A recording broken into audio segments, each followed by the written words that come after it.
20 Kadiwa Centers sa ilang bahagi ng Metro Manila, Bulacan, Cavite, Laguna, Mindoro at Rizal ang nadagdag sa mga nagbebenta ng 20 pesos kada kilong bigas. Ang ilan maagang nagkaubusan.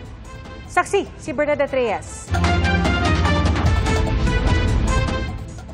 Tulad sa maraming lugar, pinilahan din ang unang araw ng bentahan ng 20 pesos kada kilong bigas sa ilang bahagi ng Luzon. Ganyan din sa ikatlong araw naman na bentahan sa Kamuning Market sa Quezon City. Sa Kadiwa Market nga sa Elliptical Road sa Quezon City, maagang nagkaubusan. The challenge is logistics and manpower. Kulang ng truck, kulang ng driver, pahinante, kaya nagbebenta nga. Bukod sa mga pinapahiram na truck ng National Food Authority at mga LGU, nagdagdag na ng mga sasakyan ng Food Terminal Incorporated na nangangasiwa sa pagbiyahe ng bigas. Pero kailangan pang magdagdag ng mga tauhan. Nangangailangan ho tayo ng mga drivers para magpatakbo rin ho, para tuloy-tuloy ho yung magiging supply natin sa mga Kadiwa stores and kung saan pa pwede. Hindi naman daw makapag-imbak ng maraming bigas sa mga Kadiwa stores dahil sa limitadong espasyo. Kaya pinag-aaralang lagyan ng Kadiwa stores sa mismong bodega ng NFA. Para yung stocks nasa likod na lang. So you solve the logistics problem in those areas. Ito yung 20 pesos na bigas na binibenta ngayon sa iba't ibang mga Kadiwa centers sa iba't ibang bahagi ng bansa. Kung mapapansin nyo, maputi naman yung kanin. Yun nga lang, may mga counting imperfections at may mga basag-basag na butil dahil ito ay 25% broken na bigas. Tama lang siya, malambot na pinagano na matigas. Pero masarap kainin. Masarap naman siya. Bibili po kasi malapit lang din kami. At saka para makatipid. Tuloy-tuloy rin sa ngayon ang bentahan ng murang bigas sa iba't ibang lugar sa Visayas. Ang utos din ni Presidente ay palawakin na rin to hanggang Mindanao for this year at maybe some parts of Visayas and Luzon. Pinipili namin ngayon kung ano yung mga lugar based on yung poverty incidence, yung pinakamatataas, para fair. Para sa GMA Integrated News, Bernadette Reyes ang inyong saksi. Mahigit 100 pamilyang inilikas dahil sa baha sa Barangay Moonwalk sa Parañaque nitong Lunes. Ang sinisisi ng mga residente ang ginagawang Cavitex C5 Link Expressway. Saksi si Ian Cruz. Dahil sa taas ng baha, sa refrigerator na isinakay ni Cosmel Oro ang misis na si Jezabel at ibang kapitbahay. May ilang nagbangka na at may mga nalubog ding motorsiklo. Kinailangan ding i-rescue ang isang sanggol na 3 araw pa lang ang gulang. Ang mga larawan at video na yan, kuha ng bahainang High Street, Barangay Moonwalk, Parañaque noong Lunes. Hanggang kanina, may mga bahagi pa ring baha. Sobra po, hirap. Kasi yung sa trabaho, galing kang trabaho, yung lamok para sa mga bata, yung amoy mabaho.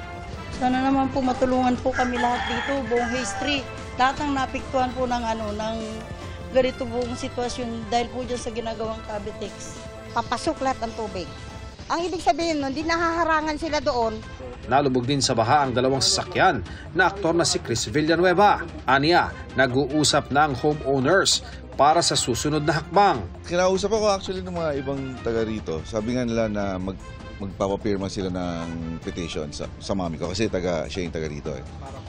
Para, well, I think para sa damages siguro.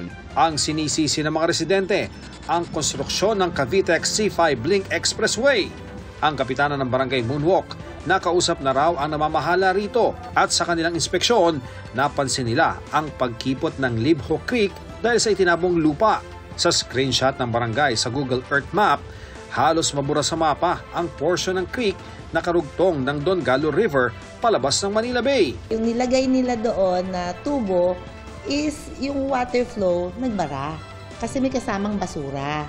That's according to them. They miscalculated yung dami ng basura. Ang ilog pa naman ang sumasalo ng mga tubig ulan mula sa katabing NAIA Complex, Pasay at ilan pang kalapit na lugar. Mahigit 800 pamilya apektado sa Barangay Moonwalk at mahigit 100 pamilya ang lumikas. Apektado rin ng baha ang katabing barangay na Santo Niño. Sabi ng MPT South Management Corporation, gumawa sila ng pansamantalang tulay na daanan ng mga equipment para sa Cavitex C5 Link Expressway. Nilagyan ito ng hanggang 3 metrong tubo para rito muna padaluyin ang tubig ng creek. Pero hindi nila kinaya dahil sa napakalaking volume ng tubig at maraming basura. bilang tugon sa request ng local authorities. Tinanggal na nila ang pansamantalang tulay at nagsagawa ng garbage cleanup. Para sa GMA Integrated News, ako si Ian Cruz, ang inyong saksi.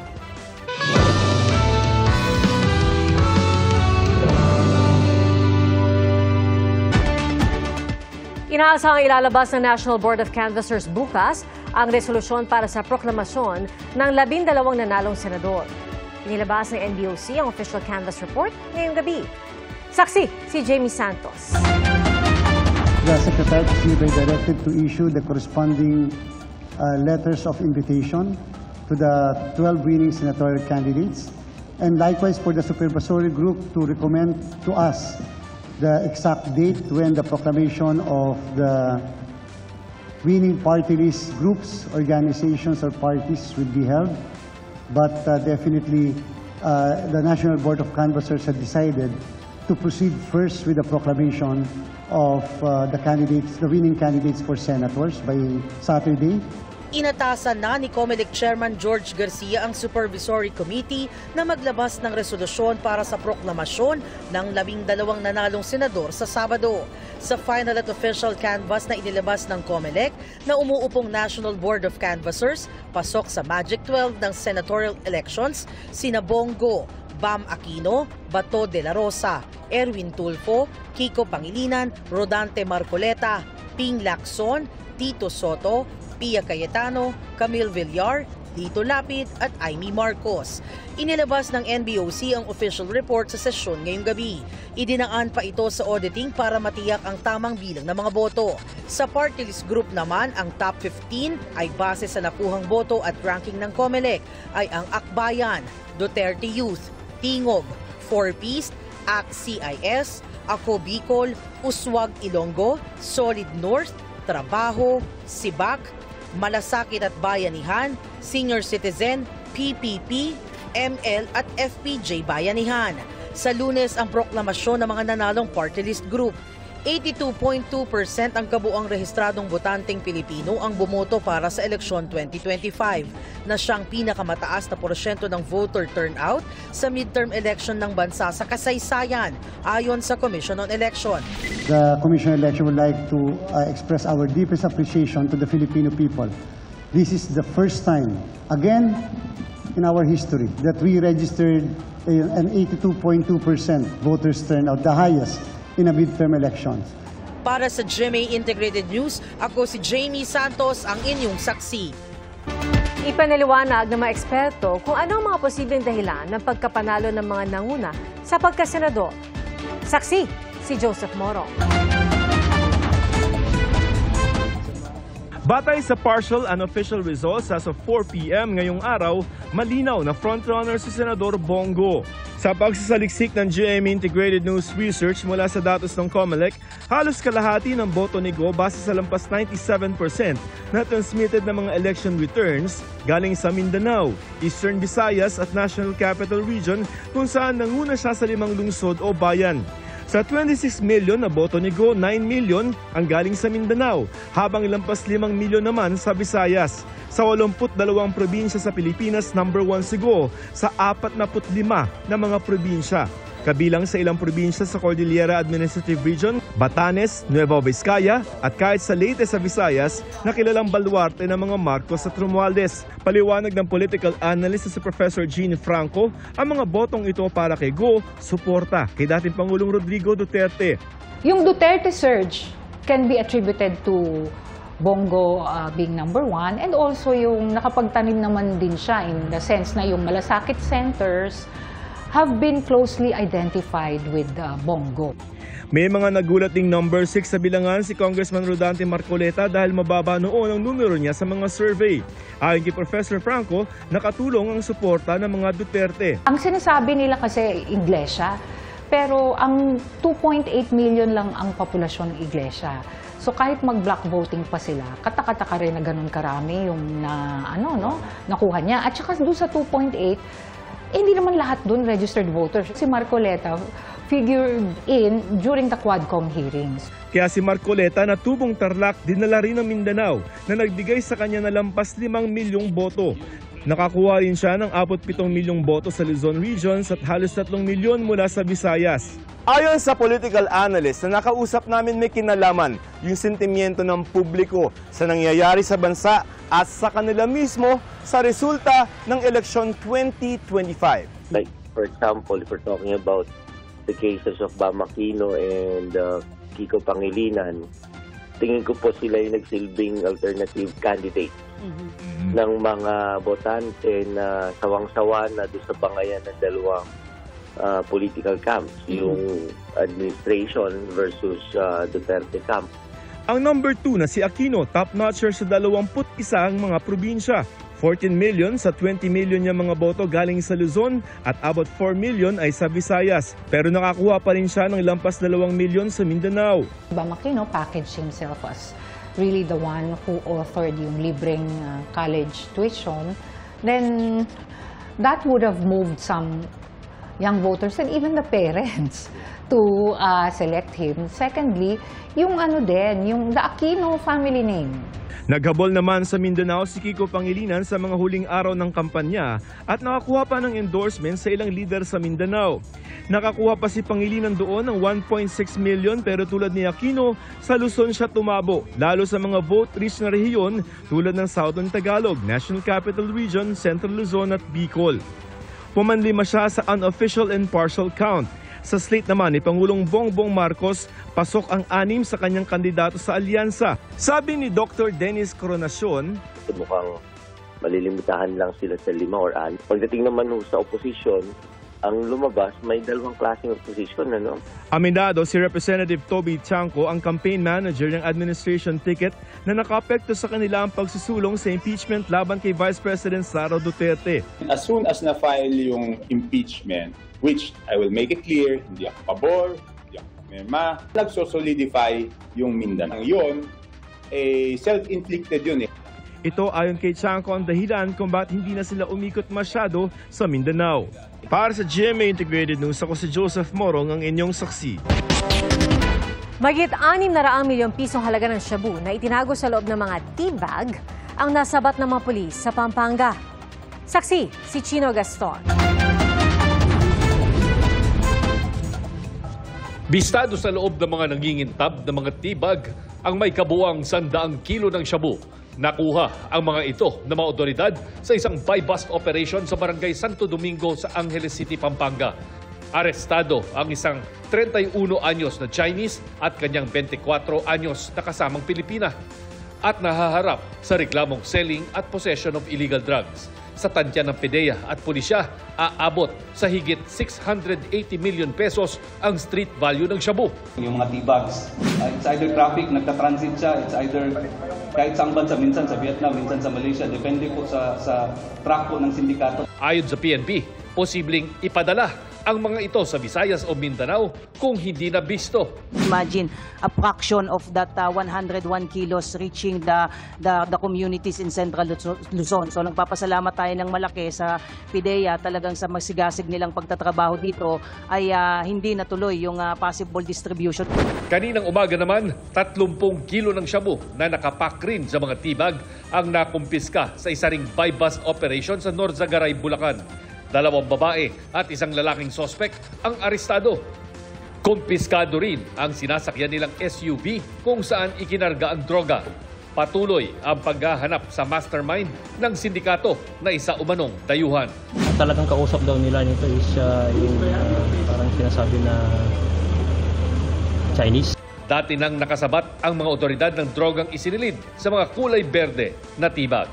Ayon sa pulisya, tanda ito ng sinong sindikato ang may-ari ng droga na nagmula umano sa Golden Triangle or ang border area ng Thailand, China, Laos at Myanmar. Para sa GMA Integrated News, Chino Gaston ang inyong saksi. Tumaas ng halos 50% ang kaso ng sore eyes o conjunctivitis sa Dagupan City. Sa datos ng City Health Office, 28 ang naitala mula Enero hanggang Abril ngayong taon. Mas mataas kumpara sa 16 na kasong naitala sa parehong panahon noong 2024. Kabilang po sa sintomas ng sore eyes ay pamumula ng mata, pangangati at pagluluha. Ayon sa City Health Officer, kusa naman itong nawawala pero maaaring magtagal ng hanggang 2 linggo. At makatutulong daw ang cold compress. At pinakamahalaga ang laging paghuhugas ng kamay. Pinababalik ng Court of Appeals sa Muntinlupa RTC Branch 204 ang drug case ni dating Senadora Laila De Lima kung saan naabsuelto siya noong 2023. Ayon naman sa kampo ni De Lima, hindi ito nangangahulugang balik kulungan si De Lima. Saksi si Darlene Kai. Answered prayers. Glorious day. This is the beginning of my vindication. May 2023 nang maakwit ng Muntinlupa RTC Branch 204 si dating Senadora Laila De Lima sa kasong paglabag sa RA 9165 o ang Comprehensive Dangerous Drugs Act kaugnay sa kalakalan umano ng droga sa Bilibid. Ang akusasyon noon kay De Lima, tumanggap umano ng 10 milyong piso ang nooy Justice Secretary mula sa drug trade noong 2012 para sa kanyang senatorial campaign. Isa si dating Bureau of Corrections OIC Rafael Ragos sa mga nagdala umano ng pera sa bahay ni De Lima sa Parañaque. Pero kalaunan, binawi ni Ragos ang kanyang testimonya at sinabing tinakot lang daw siya. Sa desisyon ng Muntinlupa RTC Branch 204, lumikha ng reasonable doubt ang pagbawing ito ni Ragos, kaya napawalang sala si De Lima at kanyang aide na si Ronnie Dayan. May I say this to my oppressors? Crucify them. Pinagtibay ng RTC ang desisyon Hulyo ng taong yun. Ang Solicitor General naghain ng petition for certiorari sa Court of Appeals noong September 2023. Ngayon, lumabas na ang desisyon ng CA 8th Division. Iniutos na ibalik ang kaso sa Muntinlupa RTC Branch 204. Sa desisyon ng CA, sinabing ang tanging basihan lang ng pag-absuelto kay De Lima ay ang pagbawi ng testimonya ni Ragos. Pero wala raw detalyadong diskusyon tungkol sa mga pahayag na binawi ni Ragos, kaya mahirap daw intindihin ang rason sa naging desisyon ng korte. Bigo raw ang korte na sabihin kung alin sa mga pahayag ni Ragos ang binawi, kung ano ang epekto ng mga binawing pahayag sa mga nailatag na ng prosekusyon, at kung anong bahagi ng krimen ang hindi napatunayan. Sabi pa sa ruling ng korte na hindi raw ito maituturing na double jeopardy dahil ang pagpapawalang sala kay De Lima ay hindi valid sa umpisa pa lang. Sa isang pahayag, tinawag ni De Lima na katakataka ang desisyon. Lahat ng tanong ng CA makikitaan niya sa records ng kaso. Gayunman, aapila sila sa CA at sa Korte Suprema kung kinakailangan. At dahil appealable paan niya ang desisyon ng CA, hindi rin daw nangangahulugan na wala ng bisa ang kanyang acquittal sa RTC. Nilinaw ni De Lima, hindi raw ni-reverse o binaligtad ang kanyang pag-absuelto. Kung hindi, pinapaayos lang ang laman ng desisyon na sa kanilang palagay ay hindi na kailangan dahil maliwanag ang desisyon ng RTC. Para sa GMA Integrated News, ako si Darlene Kai, ang inyong saksi. Isang bagong low-pressure area ang posibleng mabuo at makaapekto sa bansa. Ayon sa Pag-asa, posible itong mabuo bilang bahagi ng Intertropical Convergence Zone o ITCZ sa mga susunod na araw. May tsansa rin itong lumapit o tumawid sa kalupaan. Bukod sa ITCZ, malakas din ang ihip ng easterlies o yung mainit na hangin. Base sa datos ng Metro Weather, umaga pa lang bukas, posible ng ulanin ang ilang bahagi ng Mimaropa, Sulu Archipelago, Zamboanga Peninsula, Caraga at Davao Region, pati na ilang bahagi ng Visayas. At pagdating ng hapon, may pag-ulan na rin sa Northern at Central Luzon, sa natitirang bahagi ng Southern Luzon, gayon din sa Visayas at Mindanao. Matitindi ang buhos ng ulan sa ilang probinsya kaya maging alerto pa rin sa banta ng baha o landslide. At may chance rin makaranas ng localized thunderstorms bukas sa Metro Manila. Mahigit 20 lugar ulit ang posibleng makaramdam ng matinding init na nasa ilalim ng danger level dahil sa banta nito sa kalusugan. Mga kapuso, maging una sa saksi. Mag-subscribe sa GMA Integrated News sa YouTube para sa iba't ibang balita.